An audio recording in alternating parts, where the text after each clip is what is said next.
जल से शरीर की शुद्धि की जाती है। अनेक प्रकार के वस्तुओं के माध्यम से, सुगंधित वस्तुओं के माध्यम से शरीर को भी सुगंधित बनाने का प्रयास करता है संसारी प्राणी। और इसके उपरांत भी शरीर की शुचिता कितने समय के लिए रहती है, इसको देखना है।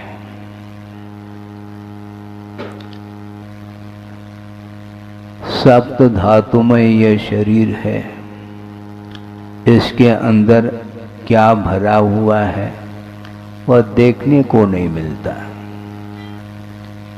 बाहर ये जो शरीर दिख रहा है, इसके ऊपर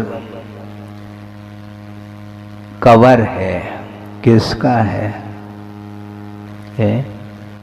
चर्म, चमड़ी इसके माध्यम से कवर्ड हो चुका है और देखने में सुंदर लगता है। और रूपातीत जो आत्म तत्व है वह इस शरीर के भीतर है। उसको क्या सुगंधी आ रही है? उसको सुगंधी उसको आती है क्या? नहीं आती, क्योंकि स्पर्श रस गंध वर्ण से वह अतीत आत्म तत्व है, किंतु कर्माधीन होकर के उसका जो जीवन चल रहा है, उसकी दशा क्या हो रही है, इसके बारे में सोचने के लिए संसारी प्राणी को फुर्सत नहीं है।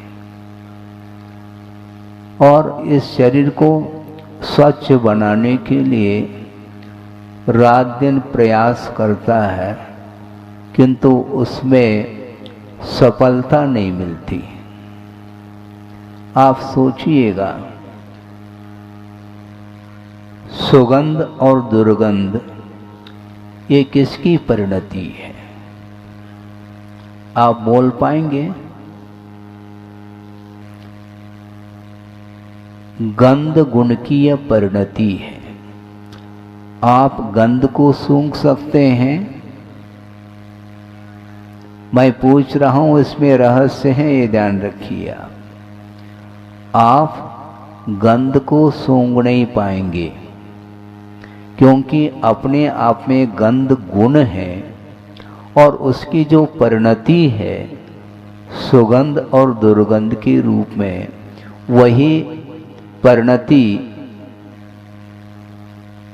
हमें ज्ञान के द्वारा पकड़ में आती है और उससे संसारी प्राणी आकर्षित होता है। सुगंधी फैली हुई है तो वह उसके माध्यम से वह आनंद का अथवा सुख का अनुभव करता है।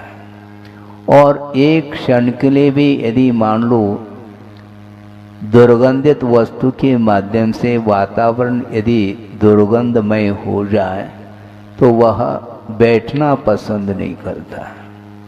ये दोनों पर्याय हैं और गंध गुण की पर्याय हैं। इससे ऊपर उठना है, क्योंकि सुगंध और दुर्गंध से आत्मा प्रभावित हो रही है। कर्म के उदय के कारण उस ओर ध्यान नहीं जाता और शरीर को स्वच्छ बनाने में लगा हुआ है। अनेक प्रकार के जो सौंदर्य प्रसाधन वस्तुओं के माध्यम से शरीर को सुगंधित बनाने का पुरुषार्थ करता है, किंतु वह उसका पुरुषार्थ व्यर्थ चला जाता है। गर्मी के दिन में कितनी बार नहाते हैं हमें ज्ञात नहीं। नहाते क्या नहीं? ठंड के दिन में बड़े मुश्किल से एक बार स्नान करता होगा, और वो भी गर्म पानी से ही करते होंगे मेरे ख्याल से। ऐसा ही है।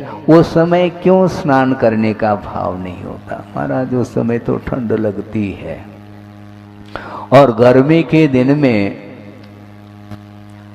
गर्मी महसूस होती है, पसीना पसीना तर हो जाता है पसीने से, इसलिए वह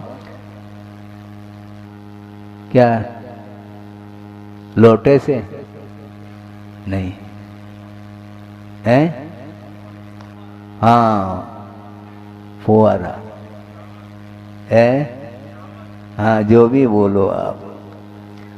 और वह स्विमिंग पूल है, वहां पर जो है ना वह तैरना पसंद करता है, करता है कि नहीं? हाँ, बावड़ी है तो उसमें वह डूब जाता है आमूल चूल, और वह शीतलता का अनुभव करना चाहता है, किंतु उससे बाहर आ गया पुनः पसीना पसीना। एसी में रहते हैं और एसी से बाहर वो आ गए तो लू लपट लग जाती है, तो पुनः तुरंत उसमें वह एसी में प्रवेश पाता है, शीतलता चाहता है। वस्तुतः यह परिणति किसकी है? ये जो सुख है, आनंद है, ये स्वाश्रित नहीं है, ये स्वाश्रित सुख नहीं है, ये पराश्रित सुख है।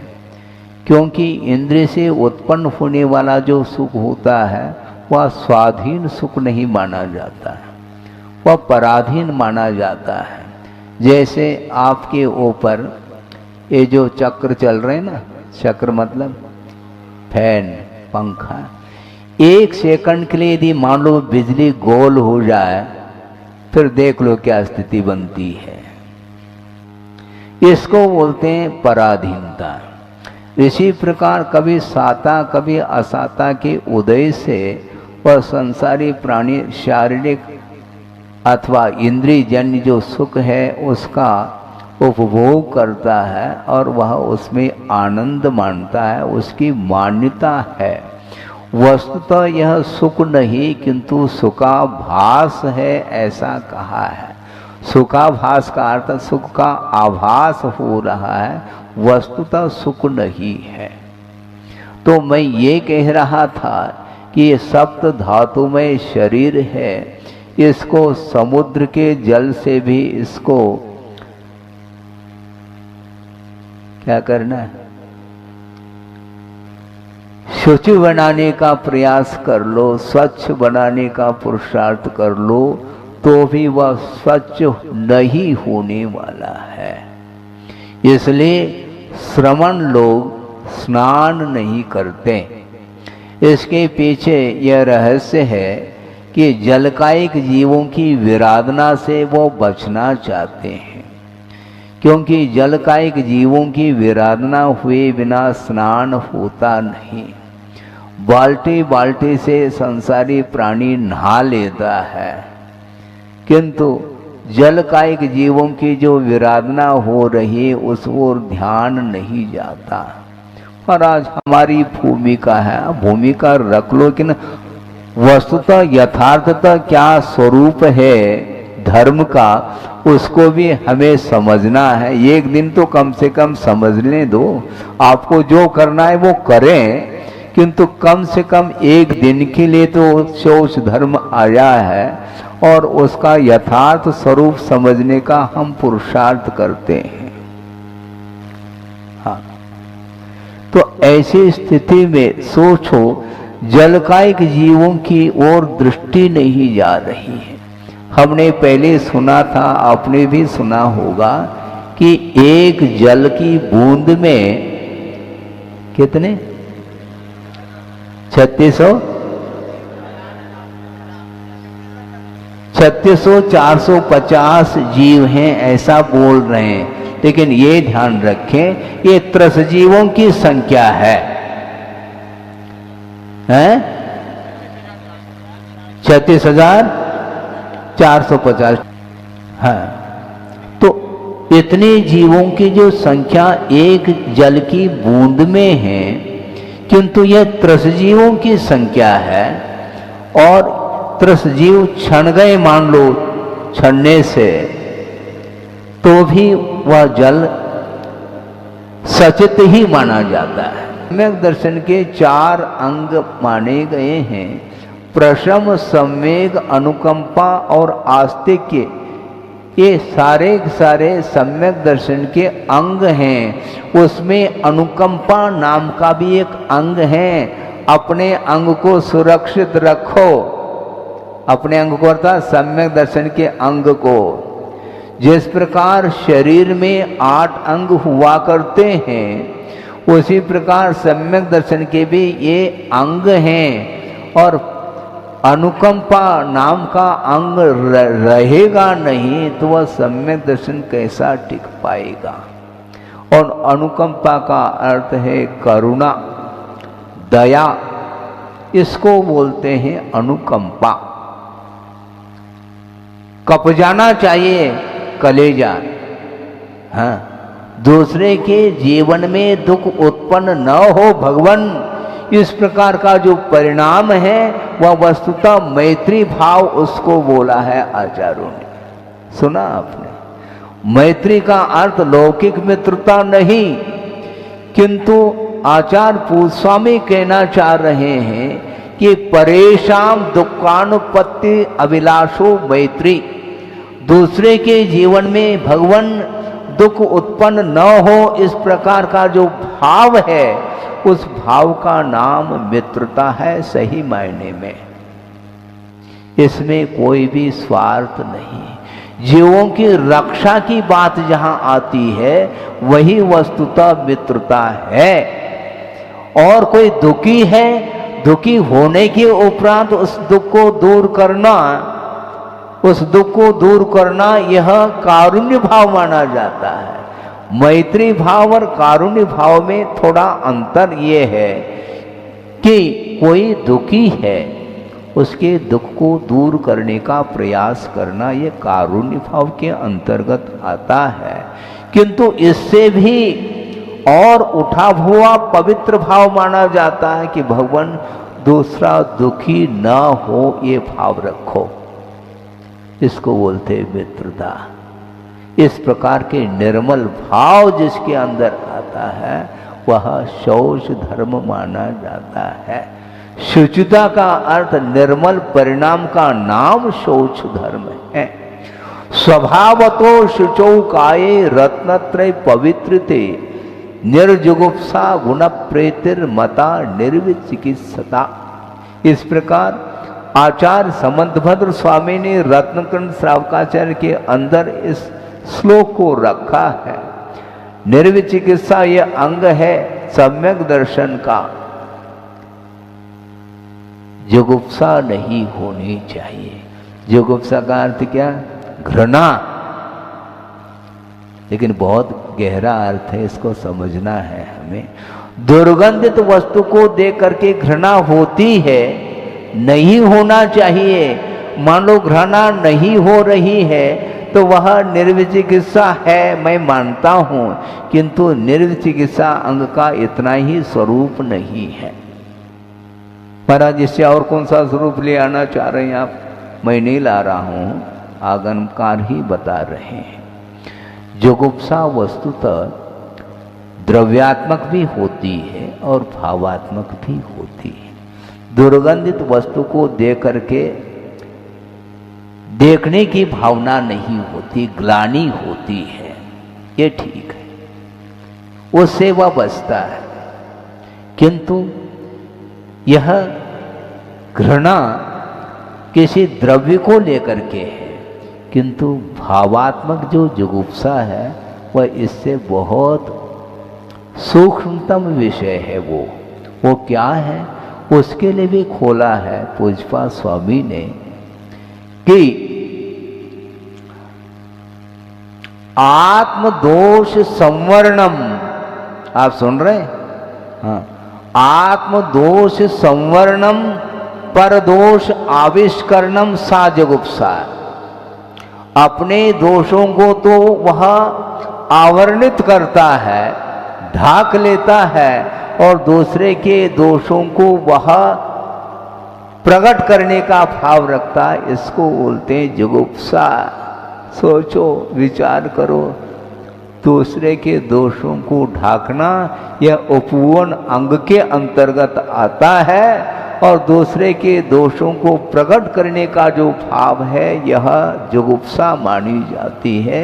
इसके माध्यम से निर्विचिकित्सा अंग नहीं पल पाएगा।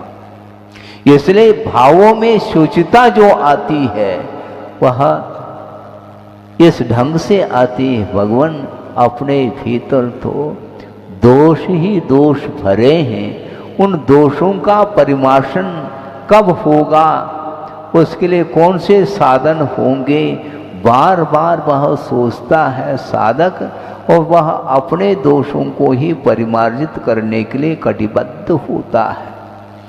एक क्षण के लिए भी उसकी दृष्टि में दूसरे के दोष नहीं आते। दूसरों के दोषों की ओर दृष्टि यदि जाती है निश्चित रूप से वह दूसरे के प्रति घृणा का भाव रख रहा है, दूसरे के दोषों को उजागर कर रहा है। ये ठीक नहीं माना जाता। अपने दोषों को समाप्त करो। अपने दोषों को परिमार्जित करने के लिए दिन आया है। शौच धर्म बोलते हैं, शुचिता का नाम है। यह सप्त धातु में जो शरीर है दुर्गंधित है और सप्त धातु से ही इसका निर्माण हुआ है, किंतु यह शरीर पवित्रता का अनुभव कर सकता है कब? रत्नत्रय पवित्रते कहा। रत्नत्रय को जिस समय अंगीकार कर लेता है उसी समय से इस शरीर की भी पूजा होती है। तो इस प्रकार आज आपके सामने ये शौच धर्म के विषय में आगम के आधार से थोड़ा सा विषय दिया है। बहुत और विषय है किंतु वहाँ तक पहुँचने की हमें कोई आवश्यकता नहीं है। अपनी भूमिका के अनुरूप यदि विषय वासना से ऊपर उठ करके परिणामों को उज्जवल बनाने के लिए हम पुरुषार्थ करते हैं, निश्चित रूप से शौच धर्म को मनाने की सार्थकता सिद्ध होती है, क्योंकि सार्थकता उसी को बोलते हैं प्रयोग में लाना चाहिए। 12 भावना का चिंतन बार बार करने की आवश्यकता नहीं, क्योंकि तीर्थंकर एक ही बार 12 भावना का चिंतन करते हैं और निकल जाते हैं, और अपन बार बार 12 भावना बोलते हैं और उसी हवेली में पहुंच जाते हैं। इसलिए 12 भावना की जो सार्थकता है वो प्रयोग में है, ऐसा गुरुदेव का बार बार कहना है। आप प्रयोग करिएगा, अपनी शक्ति के अनुरूप प्रयोग करो, कोई बाधा नहीं, किंतु प्रयोग के बिना मोक्ष मार्ग बनता नहीं है। प्रयोग का नाम ही मोक्ष मार्ग है, मात्र आस्था का नाम मोक्ष मार्ग नहीं, किंतु वो मोक्ष मार्ग का एक अंग हो सकता, उसको भी धर्म के रूप में ही स्वीकार किया है आचार्यों ने। सम्यक दर्शन भी अकेला भी रहे तब भी वह धर्म संज्ञा को प्राप्त है, क्योंकि वह मोक्ष मार्ग तक पहुंचाने में वही मोक्ष मार्ग की प्रथम सीढ़ी कहा है।